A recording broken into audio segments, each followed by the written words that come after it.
இந்த வீடியோவில் வந்து நம்ம ஏசி இன்வெர்டர் பிசிபியோட இன்டோர் யூனிட்டை எப்படி செக் பண்ணுறதுன்னு பார்க்க போகிறோம். ஜஸ்ட் நான் ப்ளக் மட்டும் ஆன் பண்ணுறேன். இது ஒர்க்கிங் போர்டு தான், ஆனால் பேசிக் என்னென்னா எப்படி செக் பண்ணணுன்றது நம்ம தெரிஞ்சுக்கணும் இல்லையா. ஸோ இப்போ ஆன் பண்ணிட்டேன் இதை. ஸோ இது போல் ஆன் ஆகிடுச்சு, லைட் எரிஞ்சிடுச்சு. ஸோ லைட் எரிஞ்சிச்சு. ஸோ இந்த கண்டிஷனில் இருக்கிறதுனால இது வந்து ஏசி 2 செக்ஷன் இருக்குது. ஏசி டு டிசி ஓகே ஆகிடுச்சு, எஸ்எம்பிஎஸ் செக்ஷன் ஓகே ஆகிடுச்சு. இது வந்து டெட் போர்டு கிடையாது. ஸோ எல்லாமே ப்ராசஸ் ஆகுது. இந்த மோட்டர் பார்த்தீங்கன்னா மோட்டர்லேருந்து எல்லாமே ரன் ஆகுது. சரிங்களா. ஸோ ரெண்டாவது எரர் எதுவுமே ஜென்ரேட் ஆகலை. இப்போ நம்ம வந்து இதில் வந்து கம்யூனிகேஷன் லைன் இருக்குது. இந்த கம்யூனிகேஷன் லைன் வந்து இன்டோர் யூனிட்லேருந்து அவுட்டோர் யூனிட்டோட கனெக்ட் ஆகும். இப்போ நான் அதை கனெக்ட் பண்ணல.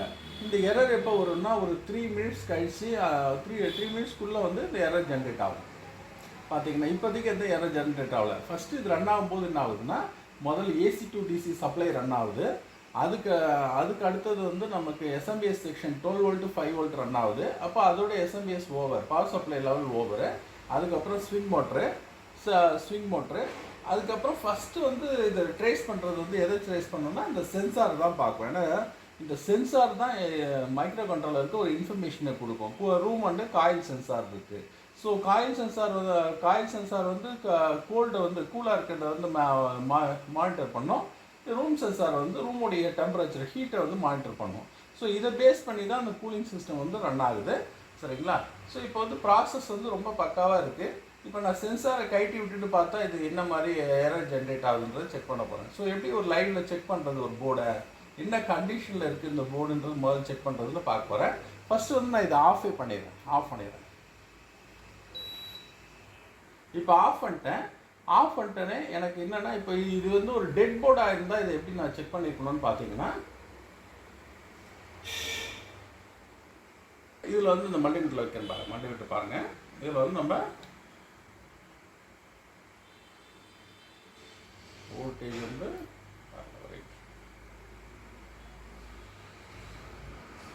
284 வருது. அப்போ வந்து பிரிட்ஜ் ரெக்டிஃபையர் அளவுக்கு வந்து கரெக்டாக இருக்குது. இதே டெட் போர்டுனா இப்படி செக் பண்ணுவோம். யூஸ்வலாக இந்த போர்டு இப்படி செக் பண்ண வேண்டியது இல்லை. ஒரு டெட் போர்டு அப்படின்னு வருதுன்னா அதை எப்படி செக் பண்ணுறதுக்காக சொல்கிறேன். ஏசி டு டிசி வந்து ஃபஸ்ட் லெவல் செக்ஷன் வந்து 285 வோல்ட்டு, 286 வருது, கரெக்டாக இருக்குது. So first level okay. Standby voltage நான் செக் பண்ணுறேன். ஸ்டாண்ட் பை வோல்டேஜ் முதல்ல ஏசி டு டிசி பார்த்தேன், 384 வோல்ட் வந்தது. அடுத்தது நம்ம வந்து பவர் இதோடைய வோல்டேஜ் பார்த்துக்கிறோம். 5 வோல்ட்டு 12 வோல்ட் வரணும், அதை பார்த்துக்கலாம். வருது பாருங்கள், மல்டிமீட்டர் பாருங்கள், 4.9 வோல்ட்டு. அதே போல் 4.9 வோல்ட் வருதுன்னா கண்டிப்பாக 12 வோல்ட்லேருந்து தான் கன்வெர்ட் ஆகிருக்கும்.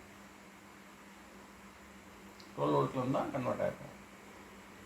பாருங்கள் 12.3 வோல்ட்டு. ஸோ இந்த லெவலில் எஸ்எம்பிஎஸ் கிளியர் ஆகிடுச்சுனாலே எஸ்எம்பிஎஸை பற்றி நம்ம யோசிக்க வேண்டியதே கிடையாது. ஸோ 12 வோல்ட் 5 வோல்ட் வருது. ஸோ இது ஒர்க்கிங் போர்டு 12 வோல்ட் 5 வோல்ட் வருது. ஒருவேளை டெட்டாக இருந்ததுன்னா இது ரிலேட்டட் செக்ஷன்ஸை வந்து நம்ம செக் பண்ணணும். சரிங்களா. இப்போ ஆன் பண்ணியிருக்கேன் பாருங்கள். இப்போ சென்சாரோடைய வோல்டேஜ் வருது பாருங்கள், 1.7 வோல்ட்டு. அடுத்து ஃபேன் ஸ்டார்ட் ஆகிடுச்சு. ஸோ சென்சார் முதல்ல ஃபைண்ட் ஆன பிறகு தான் லோயர் மோட்டர் வந்து ஸ்டார்ட் ஆகும்.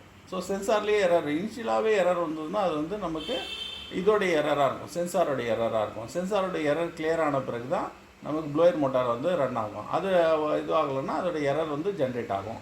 சரிங்களா. ரைட். இப்போ வந்து இது ப்ளோயர் மோட்டருடைய வேல்யூஸை பார்க்க போகிறோம். ஃபஸ்ட்டு பின் வந்து நமக்கு ஆஸ் யூஷுவல் வந்து 277 வோல்டேஜ் வருது. சரிங்களா.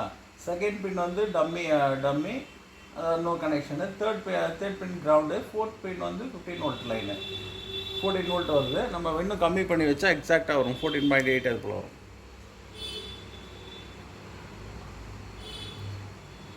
ஸோ அடுத்தது வந்து